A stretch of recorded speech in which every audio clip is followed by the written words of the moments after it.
Mas pode abrir primeiro esse, né, para mostrar o treinador.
Então, aqui em Testemunhos Seletos, no volume 1, página 161, diz: as mais proveitosas reuniões para o bem espiritual são as que se caracterizam pela solenidade e o profundo exame do coração, a mente, né?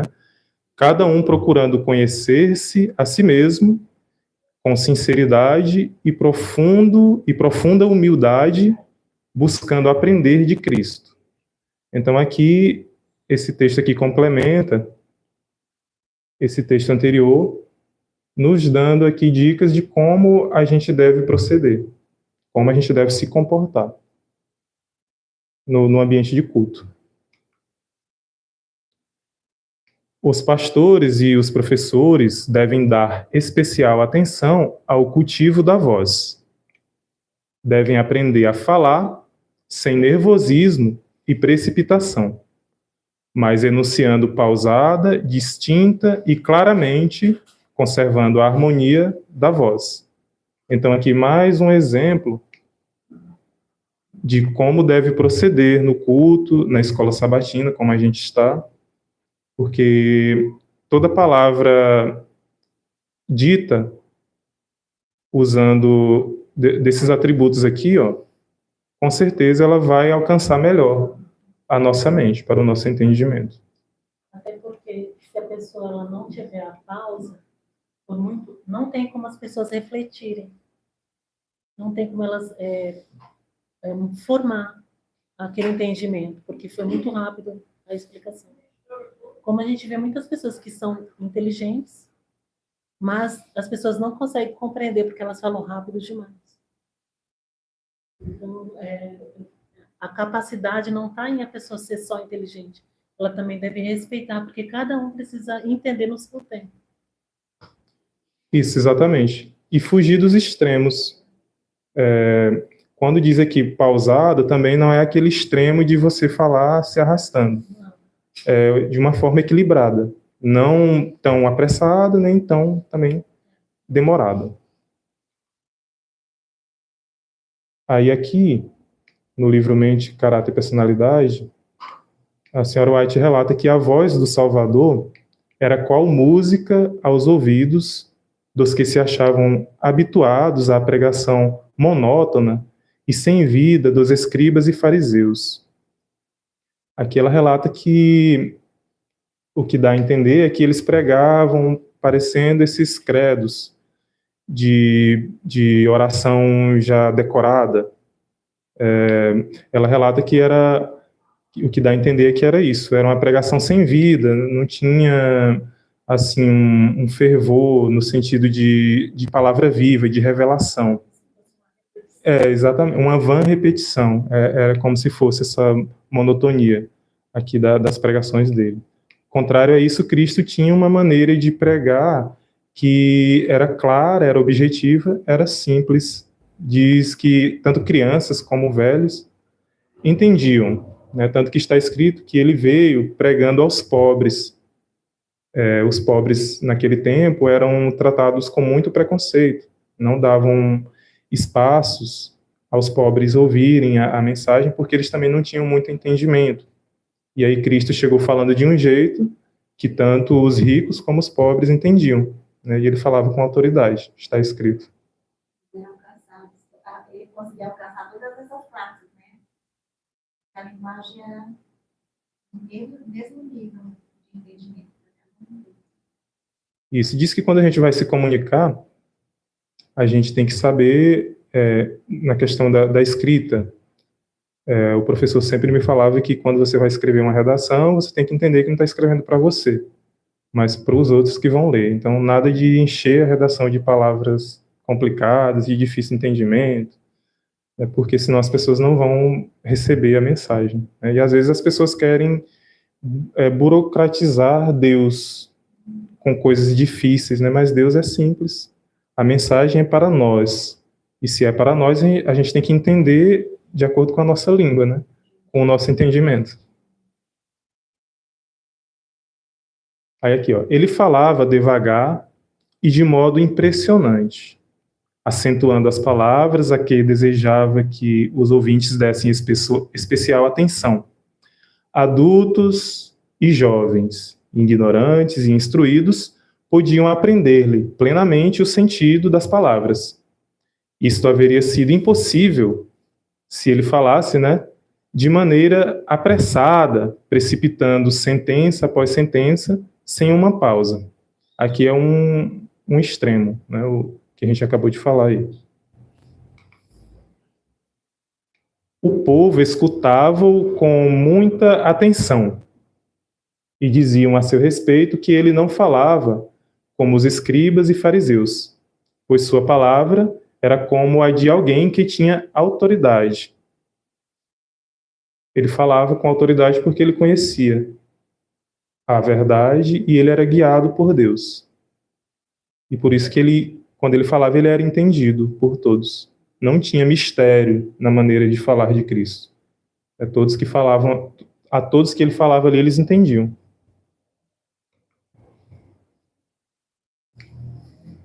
Olha só aqui, ó, um texto bem interessante. Pelos seus frutos os conhecereis. Cristo sempre gostava de dar exemplos, colocando analogias ali com a natureza, né? E uma árvore a gente conhece pelos frutos, né? Uma manga, um pé de manga a gente conhece pelo fruto, um pé de laranja. E assim também as pessoas são conhecidas pelos frutos. Diz que a boca fala do que está cheio o coração. E também a nossa maneira de agir é se a gente tentar esconder quem somos, mais cedo ou mais tarde aquilo vai vir à tona. E os frutos, eles vão ser apresentados. O fanatismo e o ruído têm sido consideradas indícios especiais de fé no mundo religioso, né? Isso aqui tem sido considerado, né, indícios especiais. Algumas pessoas não se satisfazem com uma reunião, a menos que experimentem momentos de poder e de gozo. Esforçam-se por isto e chegam a uma confusão dos sentimentos. A influência dessas reuniões, porém, não é benéfica, não nos faz bem. Ao passar o auge do sentimento, essas pessoas imergem mais fundo que antes da reunião, pois a sua satisfação não proveio da devida fonte. Aquela situação que se fala no mundo religioso. O culto hoje foi de fogo, é isso que eles costumam dizer. É quando existe toda aquela frenese, aqueles comportamentos estranhos dentro da igreja. Se for uma mensagem dita mostrando ali a necessidade da igreja, uma mensagem dita de forma pausada, compassiva, mostrando os textos, para eles o culto não teve sentido. A palavra hoje eu não gostei. Já ouvi muito isso. Exatamente. Então, a gente percebe que, como o apóstolo escreveu, né, os dons do Espírito quais são? Né? O amor, a mansidão, o domínio próprio, né? Benignidade, bondade. Né? Eu estava ouvindo um vídeo lá. Foi, né, a pregação do pastor Arias. Ele disse uma certa vez, uma senhora de outra igreja chegou para ele, né, e disse assim: vocês são adventistas, né? Ele disse: o senhor é pastor dessa igreja? Ele disse: sim. Ele disse: mas vocês são de uma igreja que não tem, como é que se diz assim? Que não tem poder. Vocês não falam outras línguas, vocês não expulsam os demônios. Aí ele disse assim, poder não tem a sua igreja. Porque todo dia o demônio está lá dentro da sua igreja. Vocês expulsam o demônio na segunda, na terça ele está lá de novo. Na quarta ele volta. Então todo dia vocês estão expulsando o demônio continua dentro da sua igreja. Então lá na sua igreja, lá é que não tem o poder. Entendeu? Então as pessoas acham que para você, para a igreja ter poder, tem que estar expulsando o demônio, vírgula, né? Entre aspas, e falando em línguas estranhas. Para eles isso aí é o poder de Deus. Batendo palma, gritando, sapateando, e gritando glórias a Deus, aleluia, e para eles aquilo ali é um poder de Deus. Na Bíblia tem uma situação lá que Deus não estava no fogo. Deus não estava no meio, ele estava no silêncio. Isso. Então, a gente tem que ter o maior cuidado para que as nossas emoções elas não maqueiem na nossa mente como se fosse ali o poder de Deus. Porque às vezes a gente fica sujeito a isso, de achar que uma emoção que vem ali à flor da pele, aquilo é o Espírito Santo. Mas a gente tem que se apegar a Deus na sua palavra para saber o que são os frutos do Espírito e como esses frutos do Espírito agora se manifestam na nossa vida. E o nosso exemplo é Cristo. Basta a gente olhar para Cristo e ver como ele se comportava, ver como ele falava. E ele era cheio do Espírito Santo, está escrito. É porque se aquele sentimento não for sincero, da mesma forma que aquela pessoa entrou, ela vai sair vazia. É o que a gente viu aqui, ó. Ela... E só naquela manifestação. Exatamente, ó. Ela saiu, então, pior do que ela entrou lá. Porque ela não buscou, ela não teve ali uma manifestação verdadeira do Espírito. E aqui é um texto muito claro, olha. Porque Deus não é Deus de confusão, de Babilônia, senão de paz. Aí ele volta a repetir aqui, como em todas as igrejas dos santos. Volto a repetir isso porque, às vezes, eles se apegam que só Coríntios era que era a igreja problemática. Que o apóstolo Paulo escreveu isso só para Coríntios, porque os coríntios é quem dava mais trabalho a Paulo. Mas o apóstolo sempre gosta de frisar isso aqui, ó. Todas as igrejas dos santos. Então ele escrevia a Corinto, mas ele destacava que aquela mensagem não era só para Corinto. Era para todas as igrejas. Testemunhos Celestes, volume 1, página 161. O fanatismo, a exaltação, o falso falar em línguas e os cultos ruidosos têm sido considerados dons postos na igreja por Deus. É isso que dizem. Deus está aqui, é assim que falam, né? E aí começam com esses fanatismos, né? Esses ruídos. Alguns têm sido iludidos a esse respeito. Os frutos de tudo isso não têm sido bons. E realmente não. Como o irmão Ailton acabou de falar. Como é que eu expulso um demônio na segunda, e na terça eu expulso de novo, e na quarta eu expulso de novo, e na quinta, e sempre ele está lá. Que expulsão é essa? A pessoa que está pregando as coisas de Deus vai falar das coisas de Deus, não é do inimigo. Certamente. E a gente vê no exemplo de Cristo que quando ele expulsava o cego de nascença, perguntaram, né, para Jesus quem é que tinha pecado para ele nascer daquele jeito ali. Foi ele? Foi os pais dele? Jesus disse que não, que ele tinha nascido daquele jeito para que se cumprisse a profecia a respeito do poder de Deus. E Jesus curou aquele homem ali, e foi dar testemunho depois da cura que ele recebeu de Jesus, mediante os fariseus e mediante todos que estavam ali. Ele deu testemunho e acreditaram. A gente curar para outro dizer para não dizer nada, ele já saía para ele. Por exemplo, a cura que Jesus curava era uma cura verdadeira.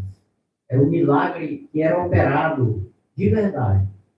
Porque se fosse um falso milagre, que nem as pessoas hoje acreditam, por exemplo, a pessoa expulsa o demônio aí na pessoa e depois esse demônio volta. Isso é uma falsa expulsão. Jesus não, ele curou o cego, se fosse uma falsa, o cego não tinha voltado. Ele poderia até ter voltado a ver ali e depois continuava cego novamente. Mas não, a cura de Jesus ali foi uma cura verdadeira. Né? Então, as pessoas acreditam muito nesses poderes miraculosos, essas falsas interpretação, falsas curas aí, e tão cheio, muita gente sendo enganada, né? Multidões e multidões correndo atrás dessas curas miraculosas aí, dessas falsas curas aí, né? Falsos profetas, tá cheio, o mundo está cheio desses falsos profetas aí, enganando as pessoas. O apóstolo Paulo diz que o mundo ele vai de mal a pior, os homens enganando e sendo enganados. E é isso que está acontecendo. O que falta é estudar a palavra de Deus, o conhecimento que eu tenho, que a pessoa que tem conhecimento da palavra de Deus, não deixe se enganar nas coisas dela. Exatamente. Quando a gente tem um encontro com Cristo, a gente chama de conversão. Ou seja, converter é você deixar para trás todo aquele comportamento que você tinha antes e se converter agora uma maneira nova de pensar, de agir. Mas o que acontece é que as pessoas hoje, elas não querem, nós como seres humanos pecadores, às vezes a gente não quer deixar um costume que a gente tem e a gente quer levar agora esse costume para dentro da igreja e ao invés de deixar que a Bíblia molde o nosso caráter, a gente vai querer agora que a Bíblia se adapte ao nosso costume. E o que acontece hoje nas igrejas é isso, as pessoas não querem, os líderes não querem pregar mensagens que vão ao contrário do que as pessoas pensam, e aí as pessoas colocam dentro da igreja costumes mundanos.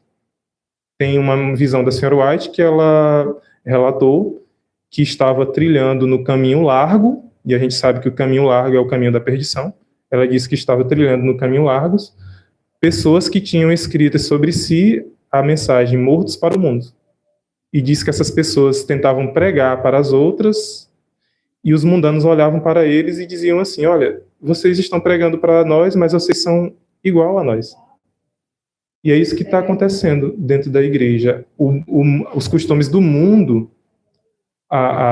essas coisas miraculosas,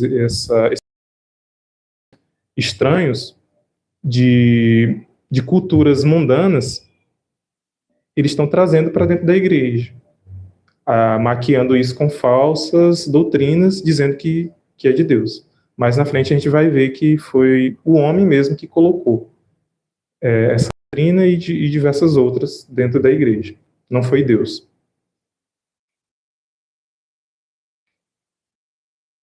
Meditação matinal Maranata, de 26 de maio.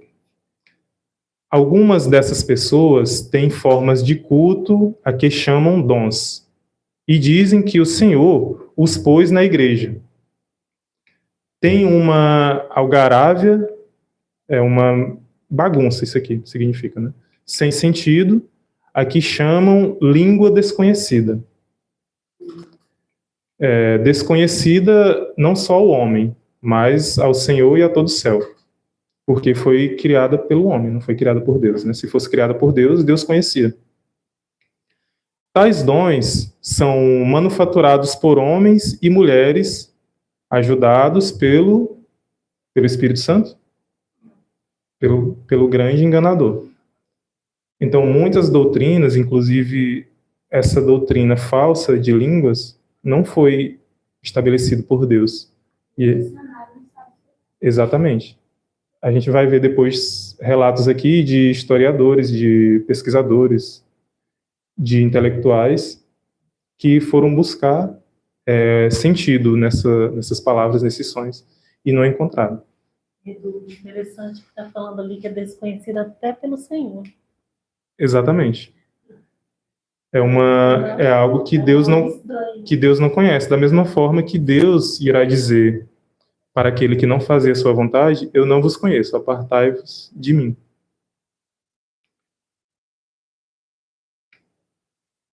Ainda na mesma meditação, as impressões e os sentimentos não são seguras provas de que uma pessoa esteja sendo dirigida pelo Senhor. Aqui a gente reforça aquilo que a gente estava falando. Às vezes a nossa mente, ela traz para nós um sentimento, um modo de comportamento que a gente acha ali que está cheio do Espírito Santo, que é assim que dizem, né? Mas a gente tem que ter cuidado, né? Porque essas impressões não são provas de que a gente esteja fazendo a vontade de Deus e sendo guiado por Ele. Se não estivermos apercebidos, Satanás dará sentimentos e impressões.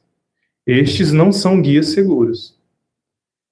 Então, o diabo, ele pode se influenciar a nossa mente, até no sentido de que, às vezes, um choro, ele possa ser um choro fraudulento. Não sei só porque eu esteja chorando que eu esteja quebrantado. Pode ser um choro de remorso, né? Pode ser um choro ali de culpa. Não significa dizer que seja uma coisa verdadeira. O arrependimento verdadeiro, existe o abandono. Enquanto eu não abandonar aquele pecado, eu não tive o arrependimento verdadeiro. Exatamente. E o abandono, ele se dá pela nossa conversão, como a gente acabou de falar. Como é que a gente vai agir a partir de agora? Começa na nossa mente, quando a gente entende que a gente tem que deixar, e agora a gente começa a praticar. É assim que Deus opera em nós, né? Ele vem na nossa mente, ele muda o nosso pensamento errado, e agora a gente passa a obedecer e a agir de acordo com o pensamento de Deus. E é assim que Deus transforma a nossa vida.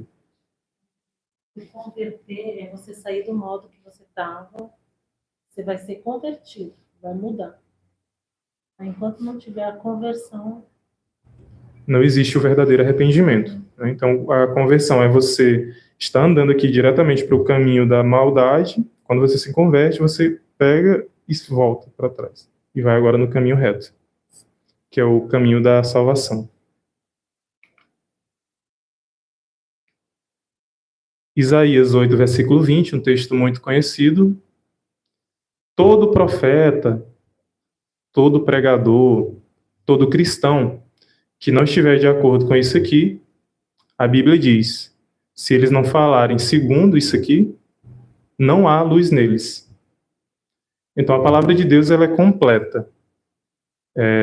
A gente ainda vai ver aqui o texto que diz que os espíritos dos profetas estão sujeitos aos profetas. O que isso significa? É que o apóstolo Paulo, ele não veio derrubando aquilo que João Batista escreveu ou falou, que Moisés escreveu ou falou, que Isaías escreveu ou falou. Eles estão sendo guiados pelo mesmo Espírito. Então, o que Isaías falou a respeito da lei e do testemunho, Paulo também vai falar. E todos os outros profetas e todos os outros cristãos, como a gente viu, não só de Corinto, mas de todas as igrejas, eles vão agir do mesmo jeito. Falaram um longe do outro, mas quando chega no resumo, é tudo a mesma coisa. Exatamente. Porque a palavra, ela não é nossa, é de Deus. Então, todo aquele que carrega em si a palavra de Deus, ele vai ter essa procedência aqui, ó. Ele vai falar segundo isso aqui. E como a irmã bem destacou, onde ele estiver, por isso a importância de a gente não ter o comportamento de cristão só dentro da igreja, mas fora também. Onde você estiver, você está levando esse testemunho e defendendo aqui os preceitos da lei de Deus, que é a essência do caráter de Deus, que é o resumo da lei.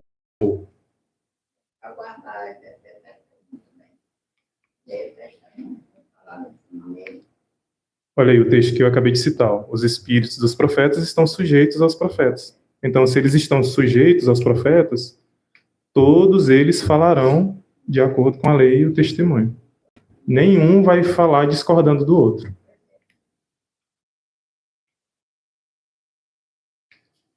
1 Reis 18, 25 e 26. Aqui a gente vai entrar um pouco aqui naquela situação lá que Elias foi confrontado pelos profetas de Baal ali. Eles queriam zombar do Deus de Israel e foi colocada ali uma situação de confronto mesmo com Elias. E a gente vai ler um pouco aqui para saber como foi que Elias procedeu naquela situação. E disse Elias aos profetas de Baal: escolhei para vós um dos bezerros, e preparai o primeiro, porque sois muitos, e invocai o nome do vosso Deus, e não lhe ponhais fogo. E tomaram o bezerro que lhes dera, e o prepararam, e invocaram o nome de Baal, desde a manhã até o meio-dia, dizendo: Ah, Baal, responde-nos. Porém nem havia voz, nem quem respondesse, e saltavam sobre o altar que tinham feito. Aqui a gente vai ver depois um contraste no comportamento de Elias com relação ao comportamento aqui dos profetas de Baal. Eles saltavam, lá no texto mais na frente vai dizer que eles até se cortavam a ponto de sangrar. Exatamente. Então, vamos nos atentar para o comportamento dos profetas de Baal e o comportamento de Elias. Eu acho que isso aí foi Deus que não deixou o inimigo fazer, porque ele tinha como fazer. Sim. Se Deus permitisse, Deus permitisse. ele faria, mas ali era uma situação de confronto. Eles estavam querendo zombar do Deus de Elias. Então Deus não poderia permitir, de forma alguma, que o inimigo triunfasse ali de alguma forma. Entendeu? E até porque tudo estava em jogo. Eles estavam esperando ver qual era o verdadeiro Deus. Porque toda aquela nação estava corrompida. Porque o próprio rei estava adorando. Só o profeta, 400. Então ali estava em jogo. Deus tinha que mostrar quem era o verdadeiro, que ele era o verdadeiro. Pois é, e nesse sentido aqui a gente vai ver o porquê que Elias depois agiu daquela forma com eles, né? Então, mais uma vez, eu destaco aqui, ó, a maneira como os profetas de Baal se comportavam lá. Se nós puxarmos o nosso dia, né, a gente vê isso aí acontecendo. Desse jeito aí, ó. Só prosperando. Prosperando e gritando e saudando dentro das igrejas, dizendo que aquilo ali é o poder de Deus. Do jeito desses falsos profetas bem mal. Exatamente. Mas a palavra de Deus diz que para tudo tem um fim. E um tempo determinado, né? Exato. Tudo tem um dia. O dia deles está chegando. Exato. E aqui, continuando, olha, e sucedeu que, ao meio-dia, Elias zombava deles e dizia: isso aqui é uma situação específica. Isso não significa dizer que a gente tem que zombar da fé dos outros. Porque existem aquelas pessoas que são sinceras naquilo que elas acreditam. Então, elas estão buscando ali um arrependimento. E Deus tem misericórdia de todos nós. Às vezes não tem o conhecimento. Exatamente. Isso não chegou para eles ainda essa verdade. Mas Elias zombava deles ali porque eles estavam zombando de Deus. Entendeu? Eles estavam querendo desmoralizar Elias e Deus. Aí por isso que Elias agiu de uma forma específica ali com eles. E Elias disse, né? Clamai em altas vozes, porque ele é um Deus. Pode ser que esteja falando, ou que tenha alguma coisa que fazer, ou que em alguma viagem. Talvez ele esteja dormindo e despertará. Elias falando, né? Já que eles estavam zombando de Deus, ou ali também daquela coisa esquisita que eles estavam fazendo, né? Daquele fogo estranho ali. Eles também tinham sido muito teimosos, já tinham sido mortos profetas de Deus, e eles continuavam acreditando em Baal. Então, assim, a rebeldia deles já tinha se estendido assim, ao limite, né? A ponto de Deus usar Elias para provar quem era o Deus verdadeiro. Exatamente. E aí era uma situação extrema, como foi lá em Sodoma e Gomorra. Deus poderia destruir aquela cidade ali também, só que agora Deus agiu de uma outra forma, mostrando, nesse sentido aqui, através de Elias, qual era a verdadeira adoração e o verdadeiro Deus. E eles clamavam em altas vozes e se retalhavam com facas e com lancetas, conforme ao seu costume, derramarem sangue sobre si. E sucedeu que, passado o meio-dia, profetizaram eles até a hora de se oferecer o sacrifício da tarde. Porém, não houve voz, nem resposta, nem atenção alguma.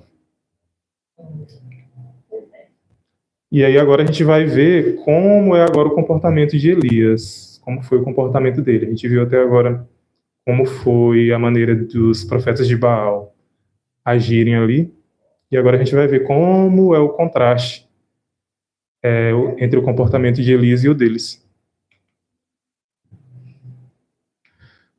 Os desapontados sacerdotes de Baal, exaustos pelos inúteis esforços, esperam para ver o que Elias fará. Eles odeiam o profeta por haver proposto uma prova que expusera as fraquezas e ineficiência de seus deuses. Contudo, temem o seu poder. No caso lá, o poder do Deus de Elias. O povo, igualmente temeroso e com a respiração quase suspensa ante a expectativa, aí agora vamos ver como é que Elias agiu. Observa enquanto Elias continua seus preparativos. Olha só como é que Elias agiu. O porte calmo do profeta ergue-se em agudo contraste com o frenesi fanático e insensato dos seguidores de Baal. Então Elias estava fazendo exatamente o contrário do que os profetas de Baal faziam ali. Então, olha só, inclinando-se reverente ante o invisível Deus, ele ergue as mãos para o céu e oferece uma singela oração. Os sacerdotes de Baal haviam gritado e espumado e dado saltos desde a manhã até a tarde. Alguma semelhança a gente vê hoje com o que acontece hoje? Mas com a oração de Elias, né, nenhum clamor insensato ecoa nas alturas do Carmelo. Ele estava fazendo uma coisa ali de forma tranquila, uma oração com reverência, um culto racional, como a gente viu lá no começo, né, apresentando o seu corpo ali como sacrifício vivo e santo, né, e agradável a Deus. Na internet, na igreja, o pessoal fica pulando. Não era só uma ou duas, não, tá? O mesmo tempo, pulando, tá? Pulação, gritando. Pois é. Aí no lugar desse, Pois é. E a gente viu aqui que o poste, a forma como Elias agiu era com extrema reverência. A gente vê, quando a gente lê sobre os anjos, que os anjos, quando se apresentam perante Deus, eles se cobrem todos para tentar esconder a face ali, mediante a santidade de Deus, né? E os... Pois é. A senhora quer ler? Veio um terremoto, aí veio fogo, aí depois veio uma... depois do terremoto, fogo. Porém, também o Senhor não estava no fogo. Depois do fogo, uma voz mansa e delicada. E sucedeu que, ouvindo a Elias, envolveu o seu rosto na sua capa, saiu para fora e pôs-se à entrada da caverna. Então veio a ele uma voz que dizia: que fazeis aqui, Elias? Pois é. Então, mediante esse comportamento dele, ele recebeu a resposta. Não é verdade? Se ele tivesse se apresentado perante Deus como os profetas de Baal haviam se apresentado, será que Deus iria responder a Elias ali? Então, vemos hoje muita semelhança no mundo religioso com isso aqui. Ele era como se soubesse que Jeová está ali, porque ele tinha fé que Deus iria responder. Testemunhando a cena, atento ao seu apelo. Os profetas de Baal haviam orado selvagemente, incoerentemente.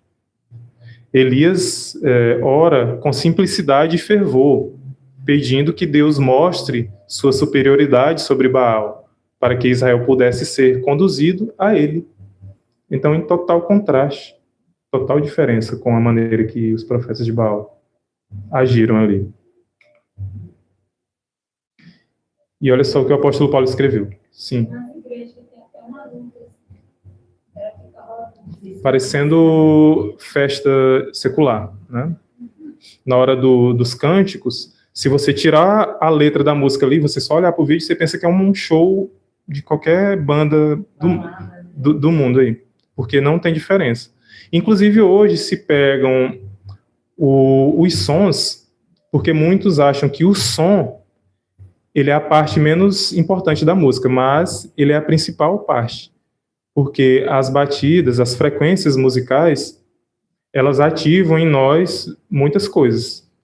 A calmaria ou um comportamento promíscuo. E hoje eu já vi letras até de harpas, de inários, introduzidas em determinados toques, que são, assim, coisas que só de você ouvir, você já sabe que aquilo ali é um som estranho. Hoje mesmo, botei lá no Inário, músicas antigas, né? Aí eu tudo bem, foi interessante. Aí a outra era aquela sobre suas almas. Aí era a música do Raul Seixas. Pois é, então a parte, irmãos, Sobre suas almas, mas o ritmo, aquela melodia era do Raul Seixas. então, pois é, então se a gente achar que não tem a ver o ritmo, a gente está muito enganado.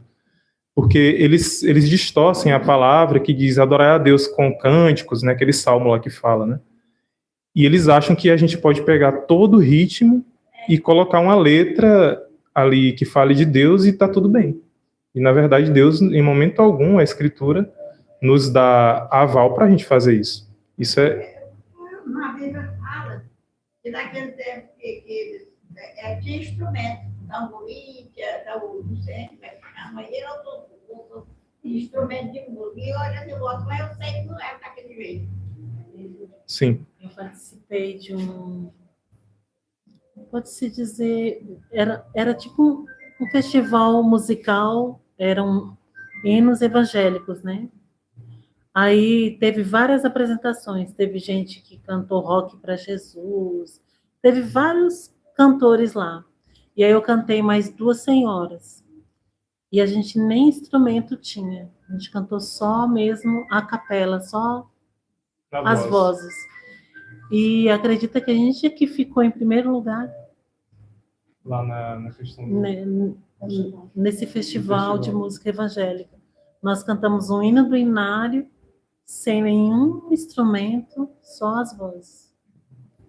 Pois é. Então, o culto racional a Deus ele é totalmente diferente das coisas do mundo. Não existe uma semelhança ali. Né? Diz que Deus, a verdade, aborrece o mundo. Né? Quando você passa a fazer a vontade de Deus, você aborrece o mundo. Então, se você aborrece o mundo, você não é igual a ele em nada. É como se você incomodasse os costumes do mundo. Né? É nesse sentido. Eu deixo bem claro que enquanto a pessoa ama o mundo, Exatamente. Não ameis o mundo nem o que há no mundo. amizade do mundo é inimizade do Cristo. Exatamente. Então, o apóstolo Paulo, ele volta a frisar aqui, ó, toda a amargura e ira e cólera e gritaria e blasfêmia e toda malícia sejam o quê? Tiradas dentro de vocês. Sejam colocadas, não, sejam tiradas. Né? E gritaria que ele fala, toda gritaria. Ah, mas a gritaria do mundo é diferente da gritaria da igreja. Qual é a diferença? Toda gritaria. Ele não especifica que não, a gritaria só lá do mundo, mas aqui dentro da igreja vocês podem deixar. Não, ele diz toda. Se é toda, ele está englobando todo tipo de gritaria. Todo tipo de cólera, de ira, né? Tudo. É para ser tirado dentro do nosso meio. Eu frequentava muito a família, assim, eu não, a minha tia. Ela sempre me chamava. Eu era pequena, eu ia, né? Quando eu ficava preocupada, na vez que fechava a porta. Eu não podia sair, porque a porta estava fechada, eu tinha vergonha de levantar. Aí, no meio do vídeo, não, tia, mãe disse vai ser tudo bom, não. Aí a mãe dizia para ela, aí foi quando nós mudamos para casa, eu comecei a frequentar a igreja, aí eu vi a diferença. Gritar, eu vi. Era um pouco fechado.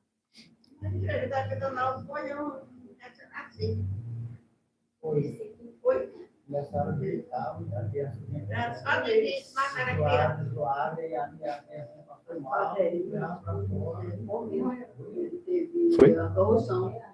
Ela cobriu ele, colocou ele no braço e cobriu. Quando ela olhou, eu vi ela passar. Pois é, e a criança, eu li que a gente não pode agitar muito o corpo da criança, porque tudo está em formação, né? Então, você não pode fazer movimentos bruscos, ou tanto movimentos bruscos, como você fazer muito barulho, né, para uma criança, porque aquilo ali pode afetar. A outra, ela, de 4 anos, 9 horas da manhã, está com o bolso. Pois é, por quê? Porque, como a gente viu no texto aqui, ó. Você quer falar, seu Luiz? Sim.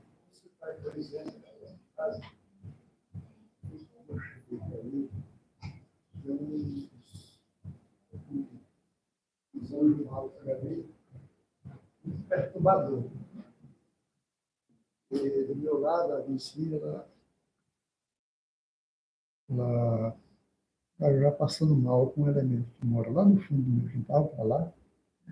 Ele comprou uma casa de um irmão da Assembleia de Deus, né? Vendeu para sair de lá, porque não estava se dando bem lá. Chegou esses 2 elementos, sócios, 2 irmãos, compraram essa casa, aí o que eles fizeram? Montaram lá uma piscina e montaram uma galeria de som lá, e se balançava as casas todinho lá. Aí a vizinha do lado começou a passar mal, sentiu mal, mas aí o medo de reclamar, né? Aí começaram a se ajuntar e apelaram, foi para mim. Digo, olha, para me botar na frente, para mim ir lá e falar, digo, olha, eu não vou não, porque se eu for falar sozinho, eu posso ser até preso e amanhã vocês estão aí, de boa aí, né? E o pagode continua lá, eu não vou nessa não.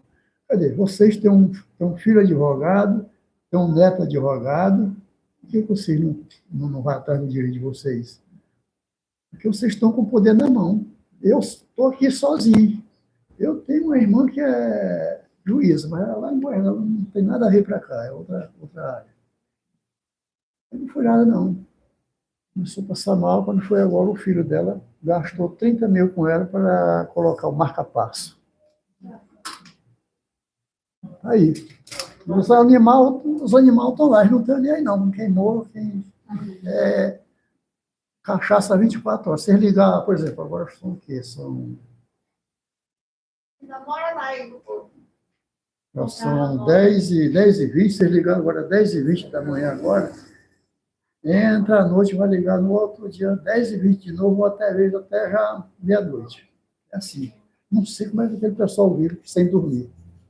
É coisa do diabo mesmo. É o diabo em pessoa. Pois é, e esses comportamentos que o irmão acabou de relatar para a gente, eles estão dentro das igrejas hoje, infelizmente. A gente vê coisas parecidas dentro das igrejas. Isaías, capítulo 33, versículo 19, diz que não verás mais aquele povo atrevido, povo de fala obscura, que não se pode compreender, e de língua tão estranha que não se pode entender.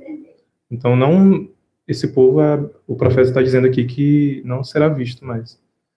E se a gente não tomar cuidado, né, os pecados eles vão nos afastar de Deus, todos eles. Aí aqui, ó, o apóstolo Paulo discorrendo sobre isso lá aos Coríntios.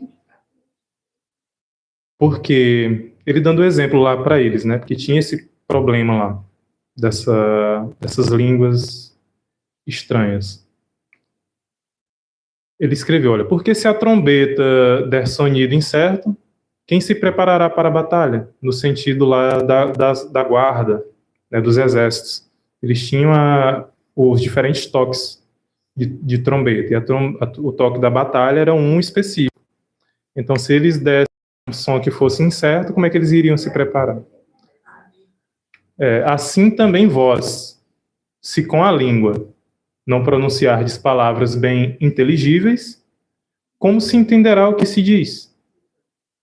Porque estareis como se falando ao ar. Há, por exemplo, tanta espécie de vozes no mundo, e nenhuma delas é sem significação.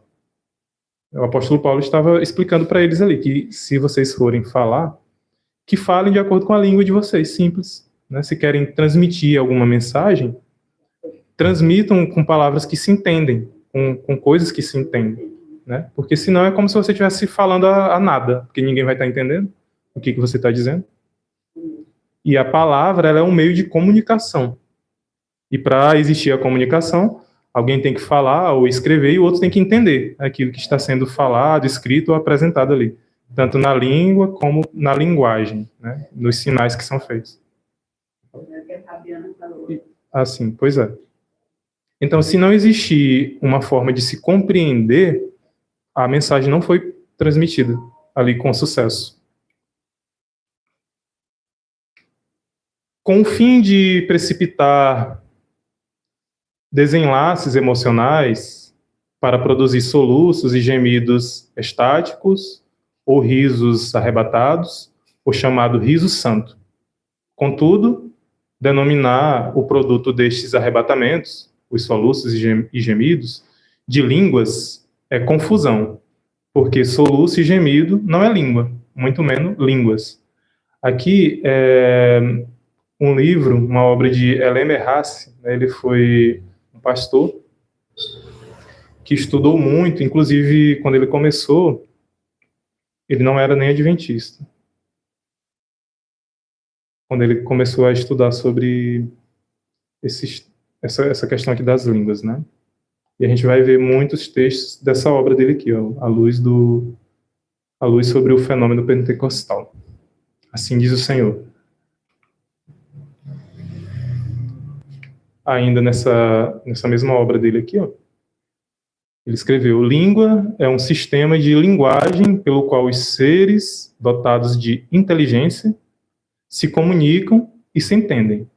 A gente vai logo ver a diferença entre língua e linguagem, né? O que uma coisa difere da outra. A língua, especificamente, ela é um atributo de seres dotados de inteligência, ou seja, o ser humano, né? Que para eles se comunicarem, como a gente já falou, comunicação tem que existir dos dois lados, né? Um tem que transmitir e o outro receber e entender aquilo que está sendo transmitido. Aí existirá a comunicação e o entendimento. Se estivesse falando em inglês, ninguém estava entendendo. Só inglês. Isso, exatamente. Eu poderia falar aqui, Google his hamstak bishali. Eu não sou poliglota, né, mas é uma frase em russo que eu decorei. Vocês entenderam o que eu falei aqui? Então é como se eu estivesse falando ao ar, né? O his nis gugliesa kobe é um texto que eu gravei em alemão. Então vocês não vão entender o que eu estou falando aqui. Né? Então não existiria aqui uma transmissão de comunicação, porque eu estou falando a nada aqui, ao ar. Vocês não entenderam nada do que eu disse. Exatamente. Aí aqui, ó, o dicionário traz para nós a diferença. Ele diz que língua é sistema de signos orais que permite a comunicação entre os membros de uma comunidade. Língua é o que se fala. E no Brasil nós temos a Libras, né, que é a linguagem de sinais, que é também considerada uma língua, né, feita através dos sinais ali com as mãos. E a língua nossa aqui é o português. A língua lá quem está na Argentina é o espanhol. A língua de quem está lá na Grécia é o grego. E assim, isso aqui se diz sobre língua. Linguagem é igual à faculdade que tem o ser humano de associar uma imagem acústica a um som vocal, a um conceito, e de utilizar o resultado para exteriorização do pensamento e interação social. Então, toda língua é uma linguagem, mas nem toda linguagem é uma língua. Por exemplo, quando você está no trânsito, você vê as placas lá. Para quem dirige, sabe que aquela plaquinha lá em formato hexagonal, ela é a placa de pare. Não precisa nem você ver ela pela frente, que ela é diferente de todas, o formato dela. Então você já sabe que ali tem uma placa de pare. Aquilo ali é um tipo de linguagem. A maneira como eu me visto, que eu me comporto, é um tipo de linguagem, porque é a minha linguagem corporal. A maneira como eu gesticulo é uma linguagem. E a maneira como eu falo é língua, o jeito que eu falo, o idioma que eu falo. Deu para entender a diferença, né?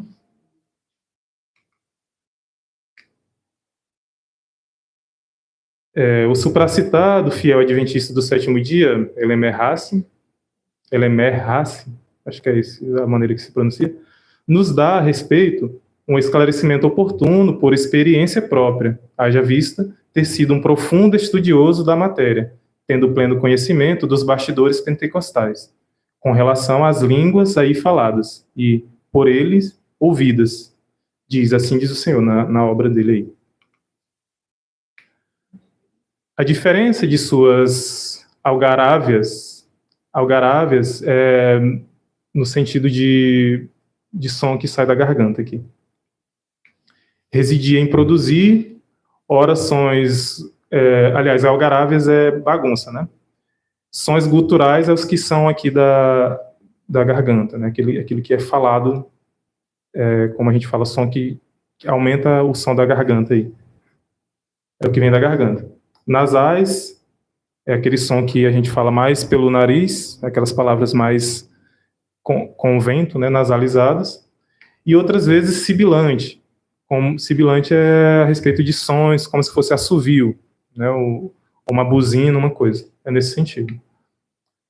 Numa predominando as sílabas lá e que, noutras ma e si. Eram as línguas que ele estudava lá, que ele via aquelas manifestações lá naqueles cultos. Em desenfreado, descontrole, mais ou menos o seguinte. Aí ele relatou o que ele via lá. E o que a gente vê hoje também, né?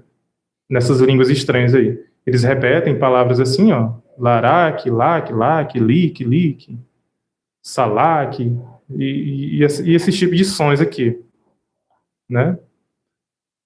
Os estudiosos de antes e de hoje, eles estudaram isso aqui para saber se isso era associado a alguma língua. Né? Existem milhares de línguas no mundo e nenhuma delas eles conseguiram identificar para se tratar disso aqui. Né? Então é uma coisa estranha para todo mundo, né? E para Deus principalmente. E etc. Né? São assim, com variantes, as estruturas centrais das chamadas línguas estranhas. Então, quando a gente não vê uma coisa assim racional, como o apóstolo Paulo escreveu lá que tem que ser o nosso culto. É uma coisa totalmente descontrolada e isso aqui é mais de emoção, vem mais pela emoção do momento ali. Não é uma coisa feita com inteligência, com determinada ordem ali no culto. Eu fico assim, encabulada, porque assim, tem homens, né, que pregas aí, que fazem esse tipo de linguagem, né, estranha, que são tão eruditos, são tão assim, estudados, que têm notável nome na sociedade, e não percebe que isso aí não tem fundamento bíblico, entendeu? Não edifica, não ajuda em nada. Eu fico assim, como é que as pessoas não conseguem ver isso, né? Esse embalado de confusão. Porque realmente... Uma pessoa que estuda muito, ela tem uma mente aguçada para perceber, né, o que está certo e o que está errado. Pelo menos eu acredito. Pois é. Jesus falou assim, olha, graças te dou a Deus, porque escondeu essas coisas dos sábios e entendidos e as revelaste a estes pequeninos. Então, quando a gente busca a Deus de forma a querer que as nossas vontades elas sejam sobrepostas à Bíblia, a verdade de Deus ela vai ser escondida de nós. Né? Mas se a gente procurar Deus com verdadeira humildade, aí não importa a nossa posição social, intelectual, se a gente tem instrução ou não, acontece como aconteceu lá com os apóstolos, com algumas exceções, todos eles eram pessoas iletradas, simples, né, mas que depois tiveram plena revelação da palavra de Deus e transmitiam essa mensagem com autoridade, né, porque eles foram a Deus com sinceridade, com humildade. O doutor Tancredo Vilhena, sobrinho, esteve a dia em 2 reuniões, as quais descreveu. Comparecemos numa noite de verão de 1944 a uma reunião no interior paulista, uma igreja de um desses grupos religiosos que proliferam em toda parte.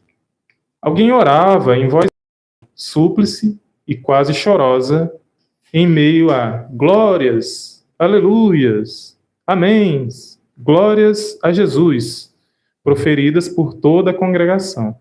É o que a gente vê hoje, né?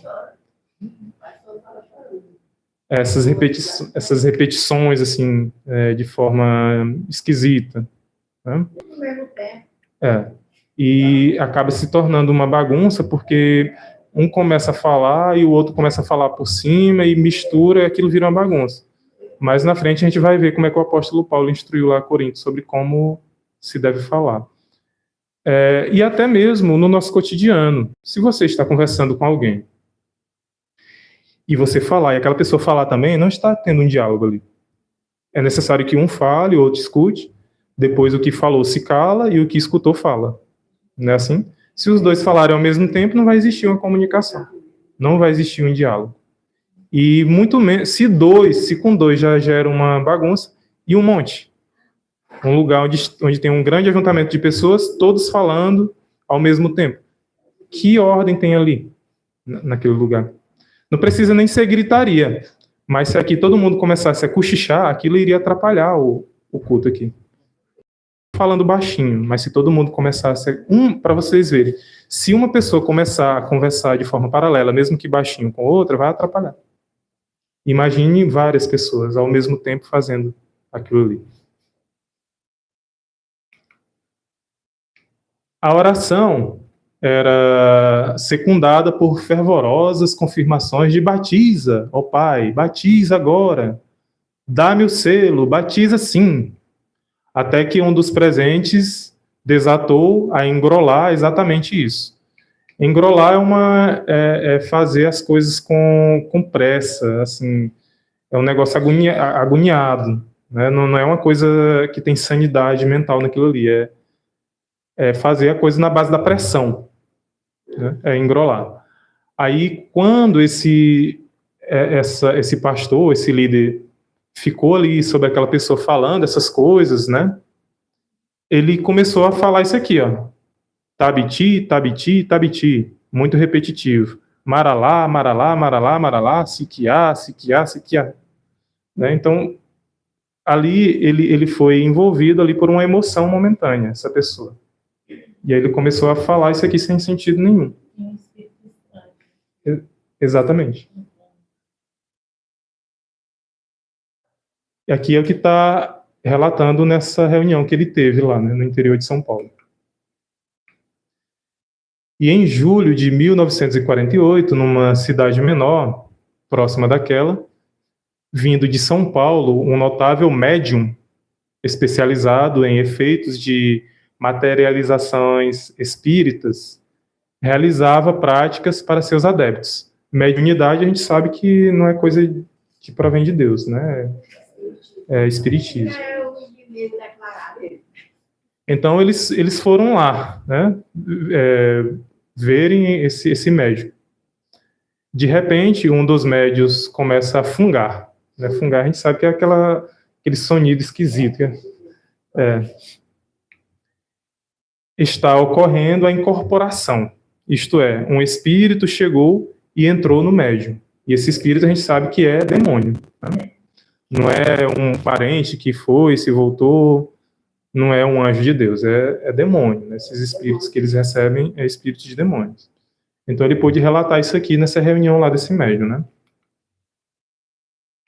Um dos presentes começa a articular palavras repetidas, mais ou menos assim, ó. Macali, Macali, Macali, ou provavelmente Nakali, pois o som não era muito distinto, embora alto. Isabu, Isabu, né? Então, isso aqui era a pessoa que tinha recebido o espírito mundano, lá, o espírito enganador.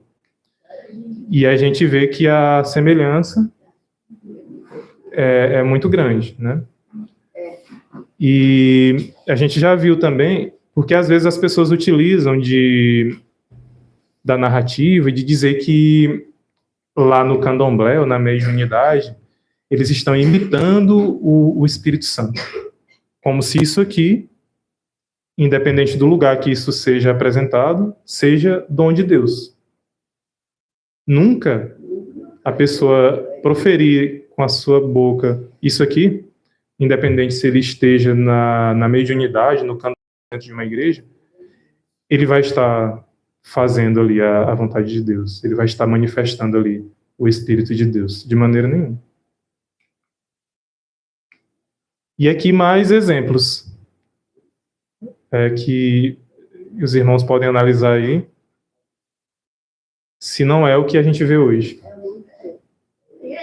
Eu tinha um vizinho, lá na Vila Nova, era o Cláudio, sempre que ele vendia comigo da igreja, ele ficava perto. Ele me falou desse balaio. Esse cambalaia. Balaio, passava a noite toda. Mandava os balaios sair, e ele não saía. Até que ela estava tão fraquinha ainda, ela falava baixinho. A casa era do lado da e aqui esse carro, ele dormiu. E a gente não conseguia dormir. Ele falava direto, aí... A mesma palavra, o mesmo som. Ela começava a enfraquecer. Mas ela não parava de falar. Isso não saía. É uma espécie de hipnotismo. Ela já vinha da igreja falando. Na estrada, ia entrar dentro de casa e ficava. Pois é, irmãos, então... Sim. O que significava aquela vez? Católico. Era o Espírito Santo. A manifestação do Espírito Santo. Sendo que a Bíblia não dá respaldo para isso, né? Onde é que está escrito que o Espírito Santo vai fazer você repetir o dia e a noite? Então, a gente tem que entender que Satanás, irmãos, ele procura zombar mesmo da gente, né? Quando a gente age de forma arbitrária, de forma a não fazer a vontade de Deus, ele usa a pessoa de forma a desmoralizar ela mesma, né?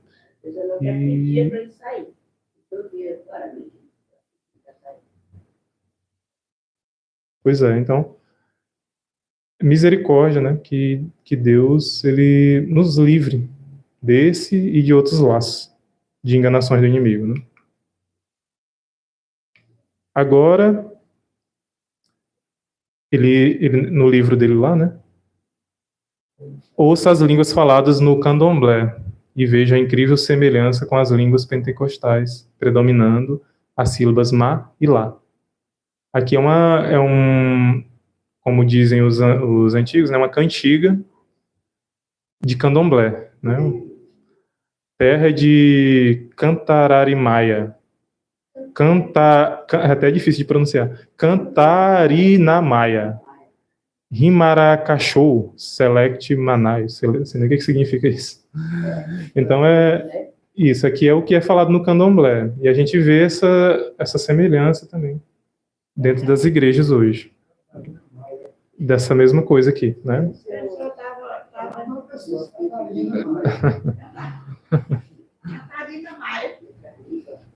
Pois é. Uma mulher, o pastor falando, ela explicando para as pessoas que ele era do país. E aí, quando acabou, ele disse que aí ela não sabia o que era, não. A intérprete, né? Tudo que ele disse. Ela traduzia.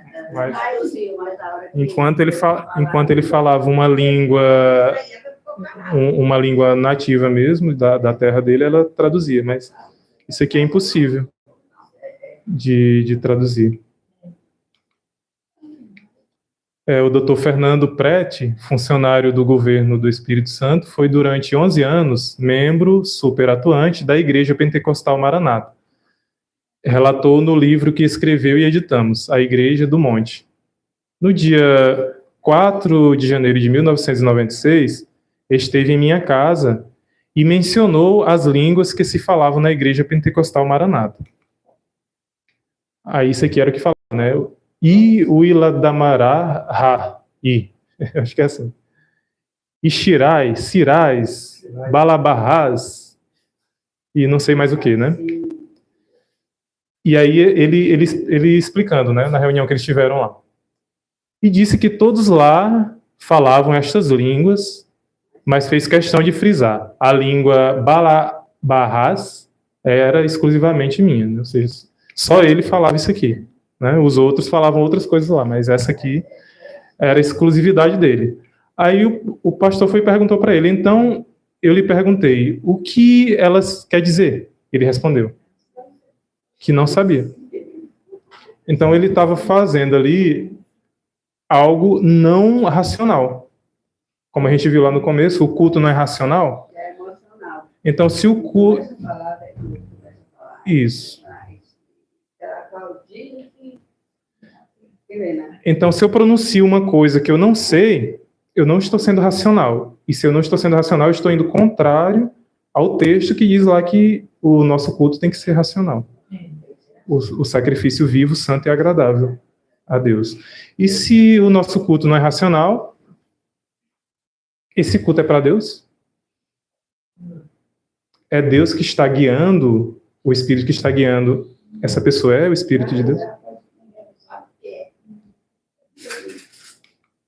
Ele está até invocando Algo, isso, algo que não seja Espírito de Deus, né? Não sejam os Espíritos ministradores.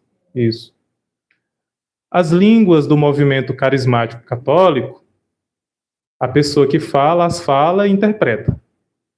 O faz em nome de Jesus, em nome da Virgem Maria e em nome de outros santos, que menciona à medida que fala. As línguas soam bastante repetitivas e intermitentes, assim. Xaralalalabala, não sei nem dizer isso aqui. Barabarabalabalabalá. Enfim, é um embolado de língua, né? Começou dos padres, que de primeiro não sabia que era que padre dizia. Eles falavam latim. Pois é, pregava em... Mas o latim ainda tinha tradução. Agora esse daí... Pois é, mas o latim ele tem tradução. Mas isso aqui não é latim, isso aqui não é latim. Aí tinha um padre não era e aí lá aquele negócio lá, a banderia, assim. Pois é. Eu entendi assim, né? Pois é. E eles fazem isso de forma intermitente, é aquela coisa que vai, para, vai de novo, para, volta, para, volta, isso é intermitente.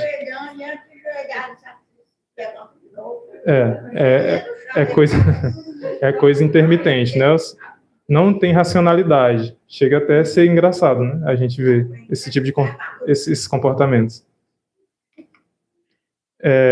No dia posterior à reunião que estive, conversei com uma pessoa que falava tais línguas, lá na questão do movimento carismático, e pedi que as repetisse para mim.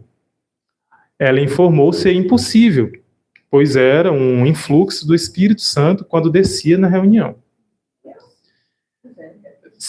O dom de línguas, verdadeiro e real, quando ele é dado para alguém, ele tem um propósito, né? Que é o de pregar a palavra de Deus. Ele lá naquele tempo dos apóstolos, uma vez que ele pregava, todo mundo entendia. Isso. Não era do mesmo lugar. Isso, exatamente. A gente vai ver o texto mais à frente, mas, resumidamente, naquela situação ali de Pentecostes, como é que funcionou o dom de línguas? Não é que estavam todos os apóstolos, um falando inglês, outro falando alemão, outro falando grego. Eles estavam falando como eu estou falando aqui, em português, mas digamos que aqui tivesse alemães, argentinos, russos, eu falaria em português, mas ele entenderia em russo. Eu falaria em português, mas o alemão entenderia em alemão. Eu falaria em português, o inglês entenderia em inglês. Essa foi a manifestação do Espírito Santo lá em Pentecostes. Isso, exatamente. De acordo com a necessidade de cada um. Né? Se admirar, como é que ele está falando aí, nós... Pois é, não são galileus esses homens que aqui estão, como é então que eles falam e a gente entende na nossa própria linguagem? O próprio texto esclarece. Não é que eles estavam ali com gritarias, né, com bagunças, falando esse tipo de coisa que a gente viu aqui. Né? Os apóstolos não estavam fazendo isso aqui. Porque isso aqui não é grego, isso aqui não é alemão, isso aqui não é latim. Então, se eles fizessem isso aqui, eles não, com certeza, as pessoas que estariam ali não iriam entender. Como não entendem hoje também. Né? Mas aí eles alegam que é mistério, não é para ninguém saber. Pois é, se uma coisa que Deus traz como revelação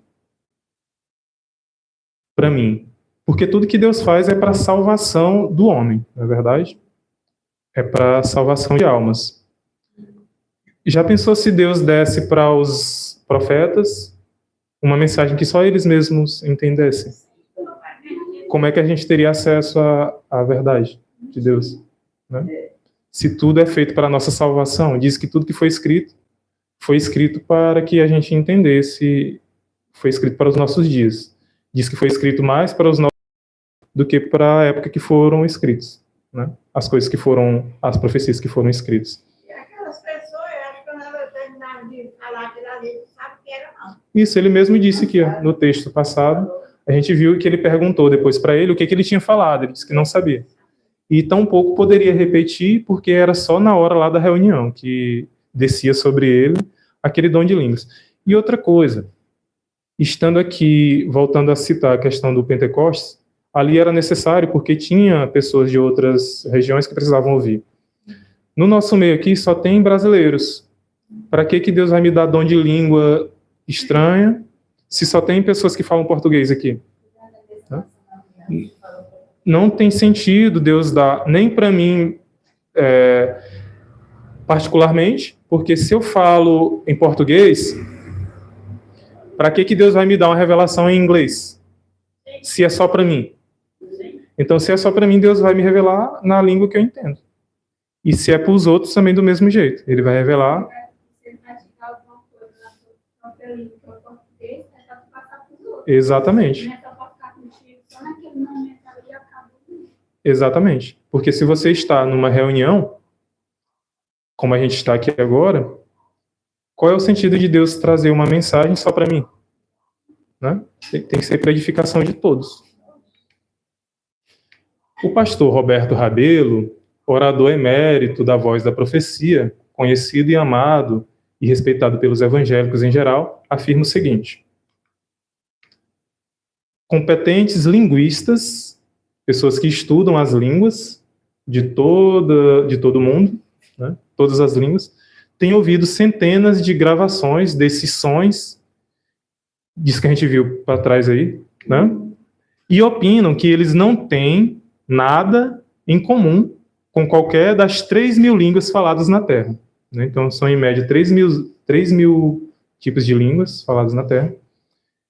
E essas coisas aí que são ditas tem a ver com nenhuma dessas.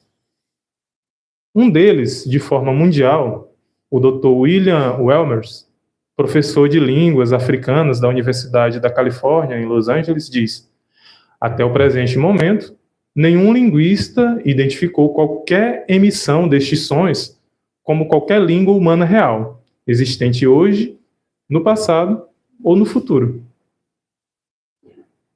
Então não era uma coisa ali que era entendível, como a gente viu lá no começo, quando foi escrito lá no texto de Marcos, as novas línguas lá, era uma coisa nova já existente. No texto lá a gente viu e provou. Não era um novo inédito, né? Era algo novo, mas já existente. Então, se eu venho falar aqui uma nova língua, Isso significa dizer que eu falava só o português, agora eu falo alemão, então para mim vai ser uma nova língua. E para qualquer um também que falar, que tiver o dom de Deus de pregar para outra nação, ele vai ter uma nova língua ali a aprender, para levar a mensagem àquela nação. No caso, assim, tu tem o teu livro, né? A outra língua, a alemã. Aí tu vai falar lá na Alemanha. Aqui no Brasil, se tu dar uma palestra para brasileiro, tu vai usar o teu português, né? Exatamente. Para poder entender. De forma clara que os outros entendam. Para que a igreja já seja Edificado. Isso, essa que é a palavra. O professor Elmers, que é cristão, crê também que elas não representam línguas dos anjos. Quando os anjos vieram falar com Abraão, por exemplo, eles falavam, será desse jeito aqui, Lamak, Selak, Balak, com Abraão, ou com Daniel, que recebeu a mensagem lá, ou o próprio Deus, quando falou com Moisés, lá no monte, será se Deus falou com Moisés desse jeito ali? Ele falou na língua que Moisés entendia, compreendia lá. Quando Deus falou com a senhora White, que a gente crê que ela é uma profeta de Deus, ele falou em inglês. O anjo falou em inglês com ela. Se ele vir falar com qualquer um de nós aqui, um anjo de Deus vier falar, ele vai falar em português. Porque é a maneira que a gente vai entender. E se a gente for responder ao anjo, a gente vai responder em português. E ele vai entender. Né? O profeta que o anjo chegou, ele perguntou se era um deles. Eu acho que era o próprio. É Manoá, né? Essa quantidade de línguas diferentes para país com linguagem, eu acho que isso aí surgiu lá da época da construção da Torre de Babilônia. Isso. Foi ali que Deus confundiu as línguas, né? Porque o homem tinha um propósito em comum que era maldoso aos olhos de Deus, né? E aí, por isso Deus desceu. Mas quando Deus desceu e criou essas novas línguas, ele criou essas mais de 3.000 línguas que a gente viu ali, como foi constatado pelos linguistas ali. Deus não criou ninguém com uma linguagem específica de falar labac.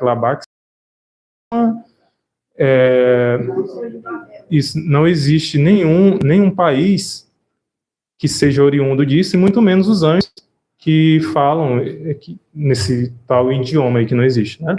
Por isso, ele dirige as línguas, isso que ele falou com a inglês, Isso. porque toda língua diferente. Exatamente. E quando Jesus esteve lá, ele falou em hebraico.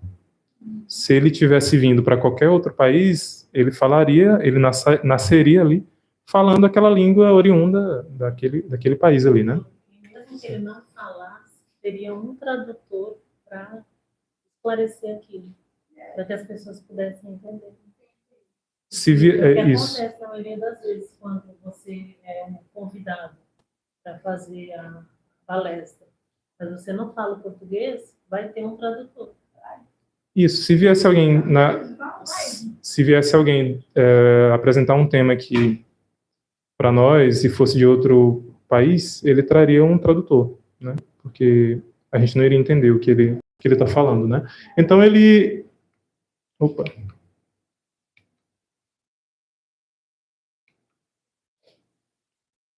Então ele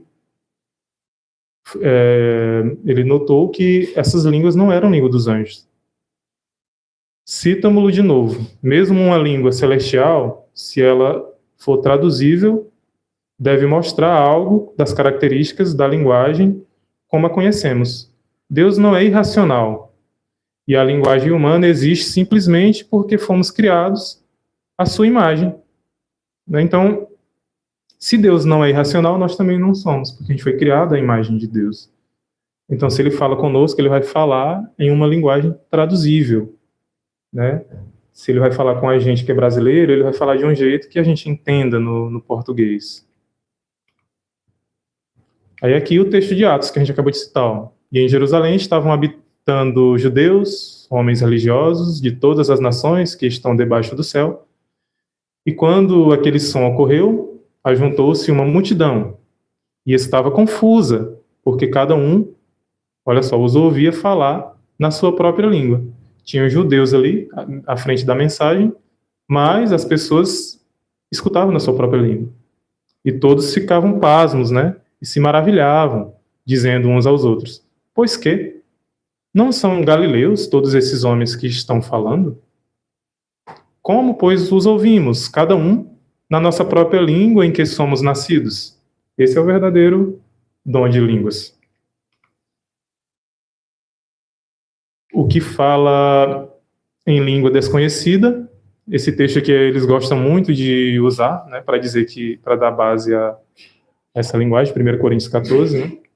O que fala em língua desconhecida edifica-se a si mesmo. Mas aqui o apóstolo Paulo não está falando em embolar de língua, ele está dizendo de língua desconhecida para aquelas pessoas.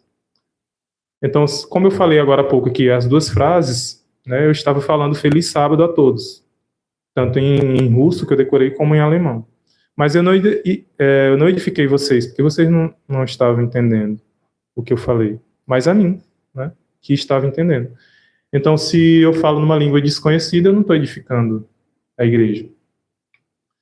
Aí o apóstolo Paulo diz: mas o que profetiza edifica a igreja.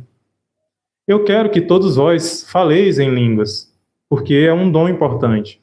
E ele queria que, se alguém quisesse falar em línguas, a verdadeiro dom de línguas, que eles falassem, que era para pregar também, juntamente com o apóstolo Paulo, a outras nações.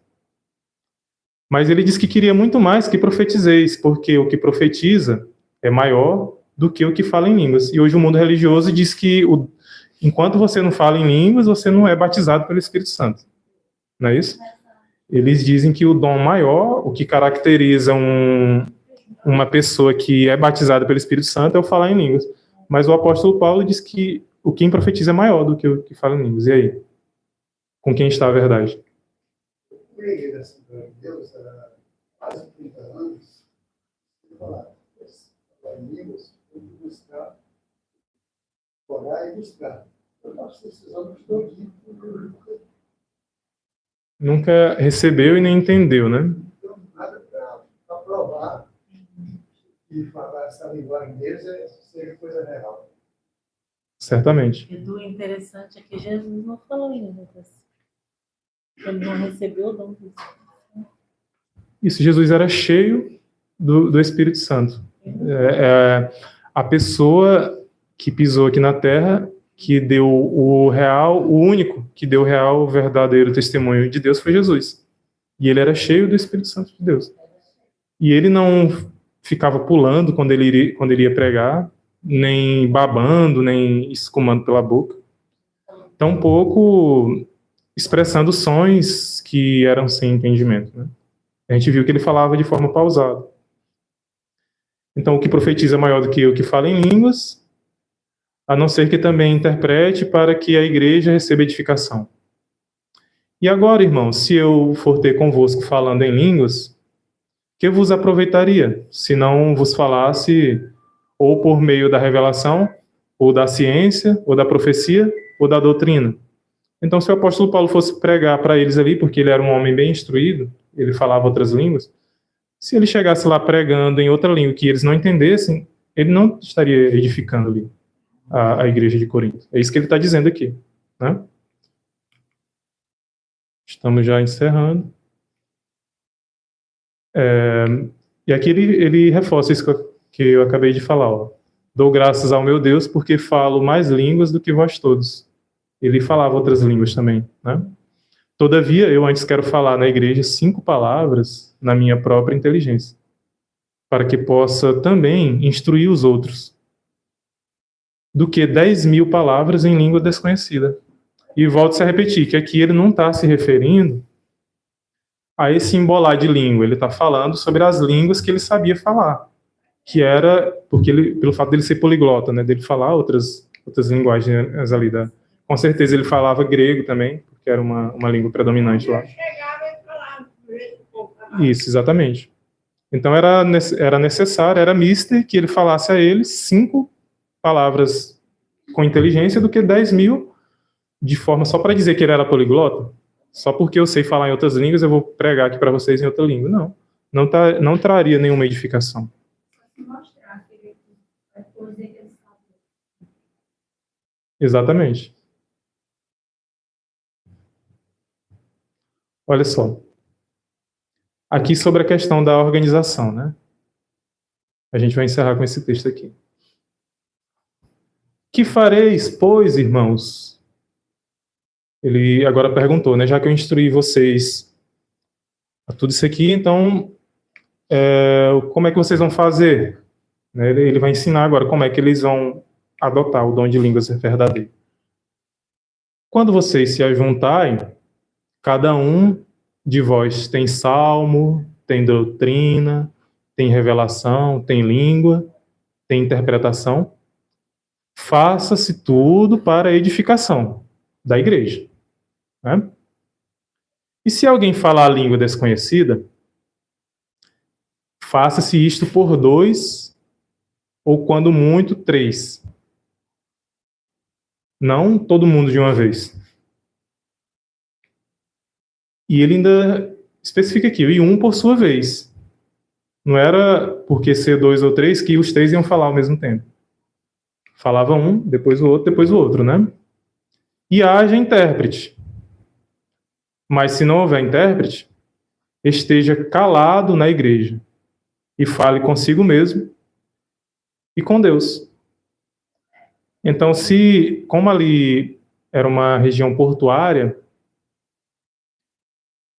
o inimigo se aproveitou da situação de ter pessoas de outros países ali para injetar lá na igreja de Corinto esse dom falso de línguas. E aí, pelo fato de ter pessoas ali de outras nacionalidades, muitos começaram a acreditar que aquilo era dom de línguas. Aí o apóstolo Paulo chegou lá e explicou para eles, olha, ele está dizendo aqui, ó, se não existe intérprete, você que é alemão, você fale só com você mesmo. Se não tiver ninguém que te entenda aqui, né? Se não tiver um intérprete para dizer o que você está querendo expressar, fique calado. E mediante essa explicação, né, o apóstolo Paulo instruiu somente a igreja de Corinto, todos nós, né, em todas as igrejas de Deus, em todos os lugares. Acabei de ver aí, durante o agora, que no nosso Brasil, o maior ministério, eles conseguiram, com essa linguagem deles, enganar milhões de pessoas que estão lá cegos, achando que estão cegos. Pois é. Então, se o dom de Deus ele não trouxer um propósito, se não for uma coisa racional, que seja para a edificação da igreja e da obra de Deus, é necessário que a gente reflita se esse dom é verdadeiro mesmo e se ele é de Deus, né, para a nossa vida. Então, que Deus nos abençoe e guarde a nossa mente, nos livre de todos os enganos de Satanás.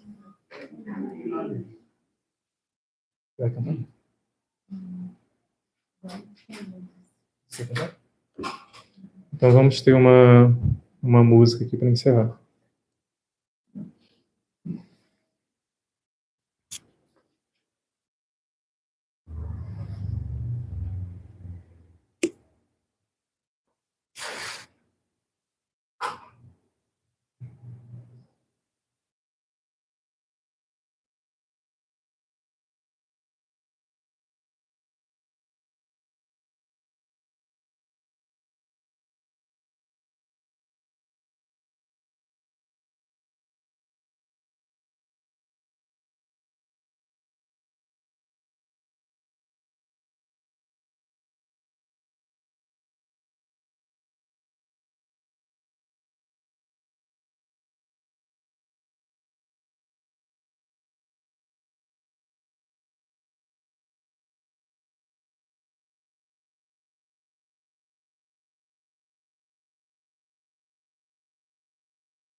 nosso amado Jesus, nosso Deus eterno, nosso Pai. Obrigado, Jesus, pela mensagem dessa manhã. Obrigado por mais um culto que foi realizado no teu santo nome. Pedimos que o Senhor aceite a nossa adoração a ti, Senhor, e o Senhor continue conosco no restante desse dia, no teu santo dia, o sábado, que nós venhamos ter consciência que estamos na tua presença e que tudo que nós vamos fazer vem estar de acordo com a tua vontade. Nesse momento vamos para os nossos lares, Senhor, nos conduza cada um, leve em paz e guarda e protege-nos de todos os males. Obrigado por tudo, Senhor, continue conosco. Nós pedimos essas bênçãos e agradecemos no teu santo e precioso nome. Amém.